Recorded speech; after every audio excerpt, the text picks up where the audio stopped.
Welcome back to another episode of Lions Den Investments and Reviews. In today's video, I wanted to talk about some technical analysis on Litecoin and Ethereum. It's looking right now like Litecoin is about to explode, so I want to just do a little bit of technical analysis on that. Then I want to cover the news that just came out on Monday with the OCC chief and Brian Brooks sending out the letter to give the green light for banks to go ahead and integrate with blockchain.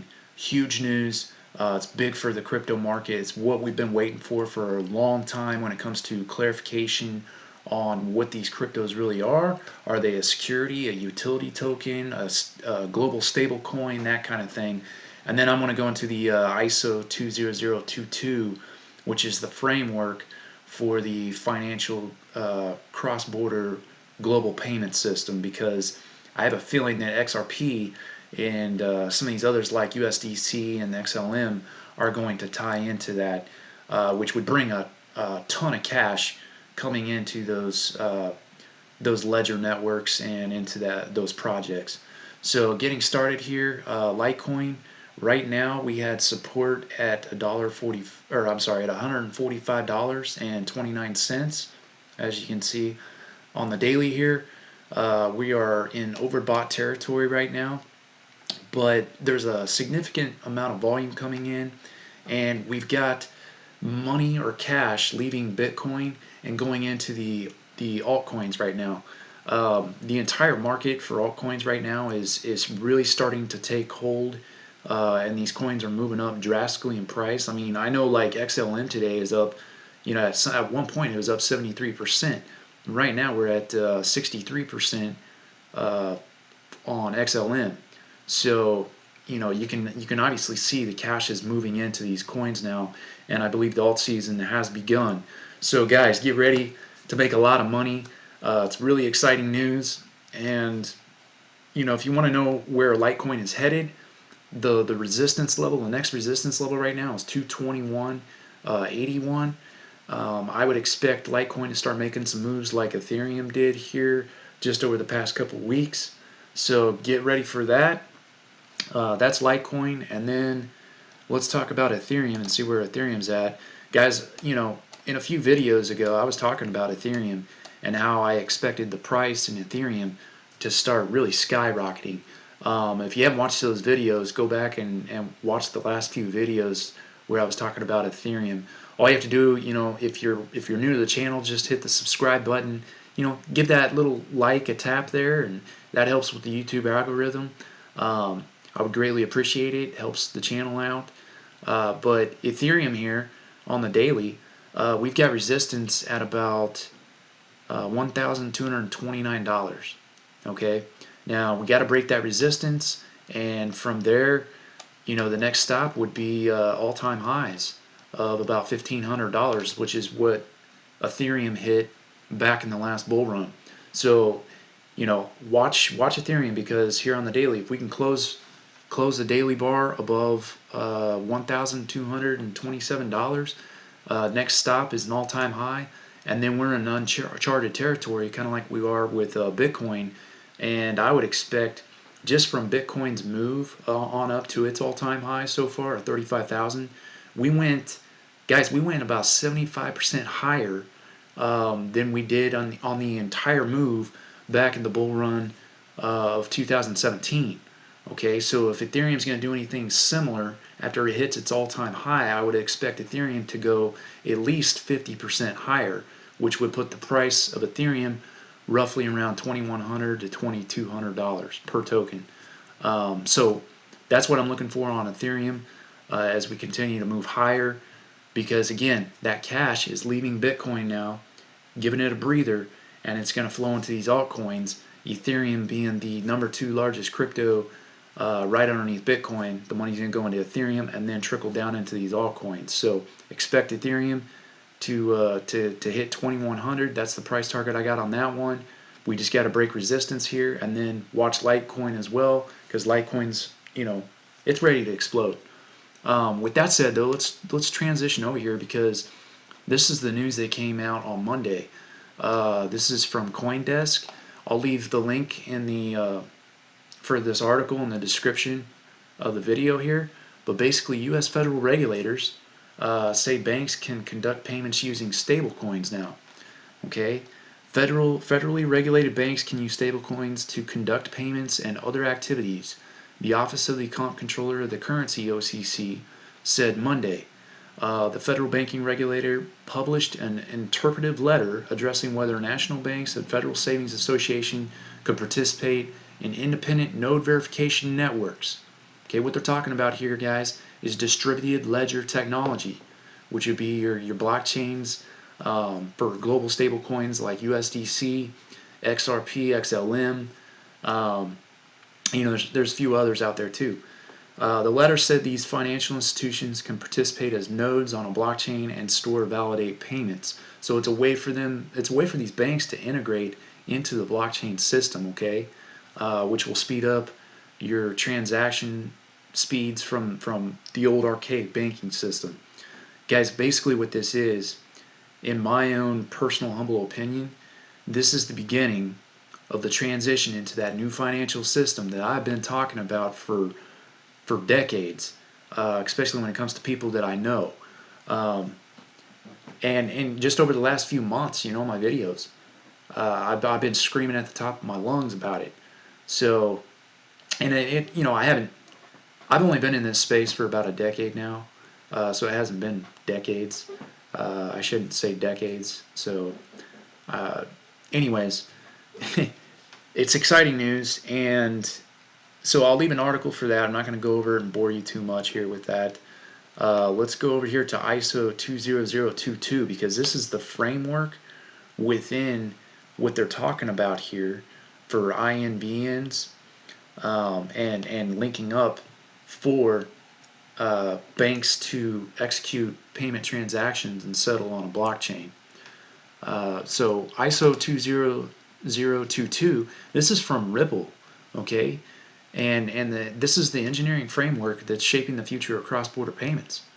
All right, the modern global supply chain revolutionized the shipping industry by standardizing the way cargo is packaged and transported around the world. This is containerization, drove down the cost of goods and blurred the lines of regular boundaries. Today, cross-border payments are at the cusp of a similar transformation. I'm not going to go into detail with this because, this video would take 30 minutes for me to go through and break it all down for you. But essentially, what they're saying here is within the framework of this cross-border payment system, they're going to use distributed ledger technology, and Ripple had been working with the global banks on that all the way up until the SEC decided to come out with a lawsuit against Ripple Labs for distributing XRP when it should have been deemed a security.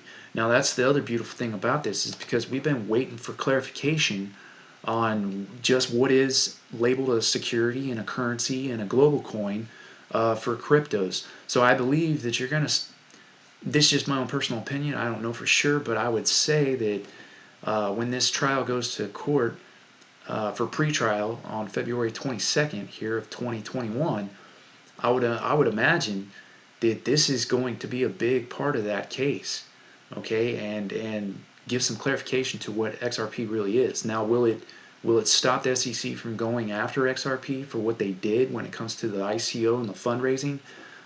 No, I think they're going to still go after them, and you'll probably see XRP pay a fine. If you look at exchanges right now, pretty much across the United States, a lot of U.S. citizens cannot buy XRP right now. I've been looking around to see if there's any out there that you can, buy XRP from, and there's only one that I really found, and you would have to go to Swap Zone for that. You can still get XRP there as a U.S. citizen. So if you're interested in looking at XRP and still holding on to your XRP, you might want to go there. Guys, the other thing that's really interesting is I'm hearing from multiple individuals across, online chatter and whatnot, that XRP, because the price is suppressed right now and you can't get your hands on it and it's very hard to find, what they're doing is they're buying it all up for pennies on the dollar, the big banks, because it's a banker's coin. And in doing so, they're keeping the retail investor away from it, because and this is speculation, of course, so don't take my word for this, but a lot of people are saying that they think that they're going to revalue XRP's price and make it a global stable coin because it solves the problem within the framework of the ISO 20022. Okay? Again, go look into it. I'm not going to go into detail with the actual ISO 20022 because it's nerd language basically, and a lot of people aren't going to get it. But I'm pointing you in the right direction for where to look for that. And then on this CoinDesk article here, where they're talking about the US regulators saying that banks can conduct payments using stablecoins, there is a published interpretive letter that you can go out and read, which is right here. And this is the actual letter that was sent to the banks. Okay, and then they talk about it right here. This letter addresses the legal permissibility of certain payment-related activities that involve the use of technologies, including the use of independent node verification networks and stablecoins to engage and facilitate payment activities. National banks and federal savings associations, collectively referred to as banks. Okay, so that's across the entire United States and the globe for that matter, because everybody's going to want to know, you know, what is deemed a security, what's deemed a global coin, and that sort of thing. And as of Monday, they gave the green light on that. Now, what does that mean for big institutional money? Guys, this is what I've been saying, the big institutions were going to be coming into the crypto market, okay? And what they were waiting for was this right here, okay? So it's very exciting news, and like I said, there's about $98.5 trillion moving around global markets on any given day. And with the green light here from the big institutions, I said that you're going to probably have about 15 to 20% of that $98.5 trillion, which is captured into this crypto space, and money's going to start flowing into it, all right? So if you do the math on that, my calculator couldn't even calculate in the trillions. So I just had to use basic numbers, basic math. But it comes to the tunes of around $14.5 to $15 trillion that you're going to see from Monday of this week moving forward, flowing into these different tokens and global coins and the whole crypto space. All right, so it's very exciting news. I'll keep you updated on what I hear about the SEC and XRP case, but that's just my own personal opinion on XRP and SEC. I've been telling some of my inner circle, if you own XRP, which a lot of us do, just sit on it, okay? Just sit on it and forget it for now. But pay attention to what's going on with that case, because I have a feeling that what they're talking about here with the letter, the interpretive letter, and with the ISO standard framework for global payments, it's pretty much going to squash anything that the SEC had going against XRP, the token. Doesn't stop what they're going to do with Ripple Labs and what the upper executive management did when it came to their fundraisers. So I think they'll get a slap on the wrist, and then it's business as usual, and we move on from this whole thing. How long will that take? I have no idea, but I would imagine it's. I'm hoping that it only takes a few months, and then off we go with XRP, and they let XRP back on the markets for U.S. citizens and people abroad, and then you're going to have XRP revalued. Some of the numbers I'm hearing, guys, on XRP would be in the thousands. Okay, so if you've got XRP, like I said, just sit on it. But that's all I have for today's video. If you like what you're hearing, go ahead and smash that subscribe button, hit the like button as well. Helps with the YouTube algorithm, and I will catch you guys in the next video. Thank you.